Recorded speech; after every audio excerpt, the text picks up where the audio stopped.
월간조선 4월5에 탈북민의 소식이 실렸습니다. 자유를 위해서 북한 공산정권 치하에서 탈출한 사람들, 북한을 탈출해 대한민국으로 곧장 올 수 없기에 대부분이 중국에서 체류합니다. 탈북민 대부분이 여성인데 이들 중 극소수를 제외하곤 모두 인신매매를 당해 끌려갔다가 겨우 도망쳐 나온다고 합니다. 5번 끌려갔다가 6번째 겨우 도망쳐 나온 아이도 있었다고 합니다. 남자에게 팔려가 맞아 죽기도 하고 시신이 1년 동안 냉장고에 방치된 경우도 있었다고 합니다. 중국 국경 근처에는 인신매매 조직이 손을 뻗치고 있는데 탈북 여성이 중국 국경에 다다르면 그들에게 붙잡혀 유린을 당하고 중국이나 미얀마 반군이나 동남아 국가로 팔려가기도 합니다. 중국은 탈북민들을 대거 강제 북송시키고 탈북민을 돕는 사람들을 강하게 처벌합니다.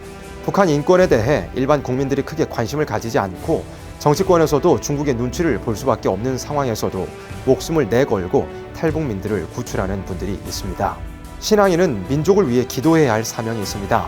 아모스 선지자는 재앙 중에 멸망할 자를 말씀할 때 앞으로 닥쳐올 환란과 재앙의 흉한 날을 생각지 아니하며 포악한 자리로 가까워지게 하고 상하상에 누우며 침상에서 기지개 켜며 양떼에서 어린 양과 우리에서 송아지를 잡아서 먹고 비파 소리에 맞추어 헛된 노래를 지절거리며 다윗처럼 자기를 위하여 악기를 제조하며 대접으로 포도주를 마시며 귀한 기름을 몸에 바르면서 요셉의 환란에 대하여는 근심하지 아니하는 자라고 했습니다. 아모스 선지자는 이방인들에 대해서 예언한 것이 아니라 하나님 백성을 향하여 예언했습니다. 이들이 재앙 중에 망하게 될 이유 중에 하나가 요셉의 환란을 근심하지 않는 것이었습니다.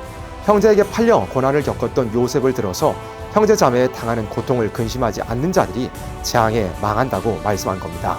정상적인 신앙인이라면 반드시 북한 동포들이 무신론 정권 치하에서 고통을 당하고 있는 것을 근심하며 기도해야 합니다.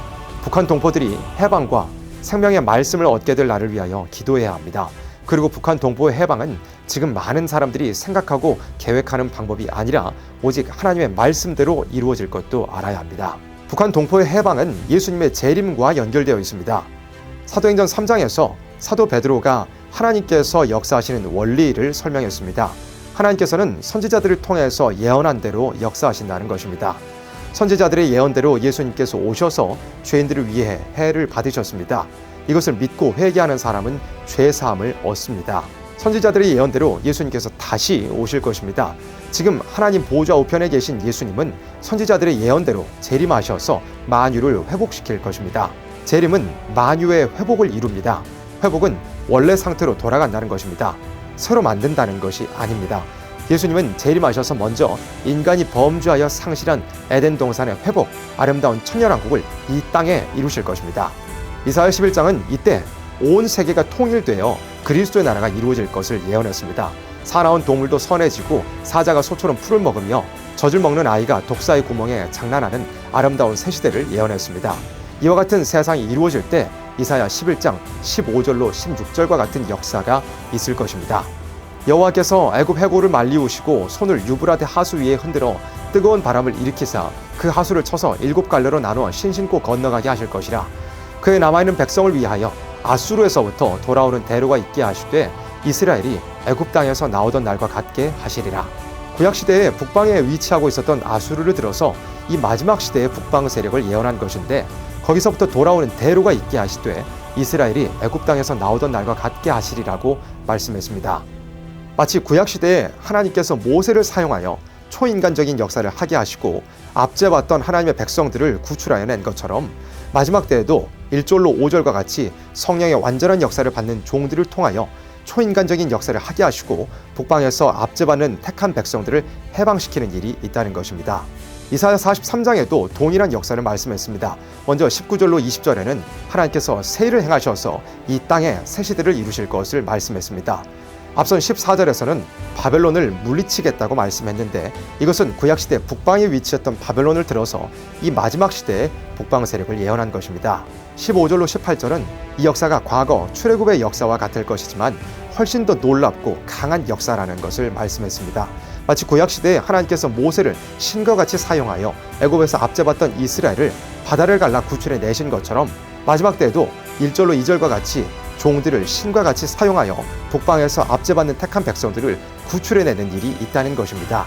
요한계시록 7장 9절로 17절에 기록된 큰 환란에서 나오는 자들, 어린 양의 피에 그 옷을 씻어 희게 하는 자들, 하나님께서 그들 위에 장막을 치시며 다시 줄이지도 아니하며 목마르지도 아니하고 해나 아무 뜨거운 길에 상하지 아니하며 어린 양께서 인도하시고 모든 눈물을 닦아주실 자들이 바로 마지막 때 북방에서 해방을 받고 나올 택한 백성들에 대한 말씀입니다. 이와 같이 성경은 예수님께서 재림하셔서 이루실 에덴 동산의 회복, 아름다운 새 시대와 북방에 있는 택한 백성들의 해방을 연결하여 예언했습니다. 정리하겠습니다. 신앙인들에게는 극도의 어려움을 당하고 있는 북한 동포들을 위해서 기도해야 할 사명이 있습니다. 북한 동포의 해방은 인간의 방법이 아닌 성경에 예언된 대로 이루어질 것입니다. 예수님께서 재림하셔서 만유를 회복하실 때 마치 출애굽 때 모세를 사용하여 이스라엘 백성을 건져낸 것처럼 이 마지막 시대에 하나님의 종들을 사용하여 북방에 있는 택한 백성을 해방하는 역사가 있을 것입니다. 북방에 있는 생명들이 해방을 받는 이 일은 예언대로 이루어지는 하나님의 역사 가운데서 예수님의 재림과 만유가 회복되는 천년왕국이 이루어지는 데까지 가기 위해 반드시 거쳐야 하는 과정입니다. 중요한 것은 우리 자신이 하나님께서 마지막 때에 성령의 완전한 역사를 부어주셔서 신과 같이 사용할 만한 사람이 되느냐 하는 것입니다. 우리가 하나님께 인정받을 만한 준비를 갖추고 하나님의 정하신 때에 쓰임받아 북방에 고통받는 많은 생명을 살려내고 그들과 함께 아름다운 새시대 천년왕국의 축복을 받아 누릴 수 있기를 소망합니다.